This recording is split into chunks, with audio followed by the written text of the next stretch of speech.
La dernière fois, nous avons parlé de la multiplication des signes. Aujourd'hui, on va parler de l'addition des signes. Donc, ici, si on rencontre des signes qui sont positifs, donc ici, un plus, et puis plus, ça nous donne un signe positif. Et puis, si on rencontre un moins, plus, un moins, ça nous donne un moins, et on fait la somme des nombres.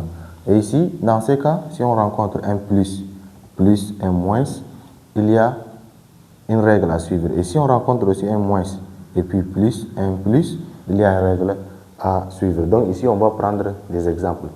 Par exemple, ici, on a plus D et on a C plus. On va ouvrir une petite parenthèse et moins 3. Dans ce cas, ce qu'on va faire, on va laisser tomber les signes. On va voir d'abord les nombres. D et 3, qui est le plus grand?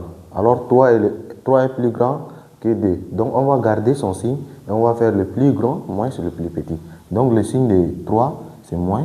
Et puis on va faire le plus grand moins le plus petit. Donc 3 moins 2 qui nous donne 1 et le 1, on va le mettre là ici. Et ici par exemple, dans ces cas, on a un moins 2 et puis c'est plus. Et on va ouvrir la parenthèse et on a un plus 3. Donc ici, on va toujours voir le nombre qui est le plus grand. 3. Son signe c'est quoi? C'est positif. On met plus. Et puis on va faire le plus grand moins le plus petit. Ça nous donne toujours 1 et ici 1.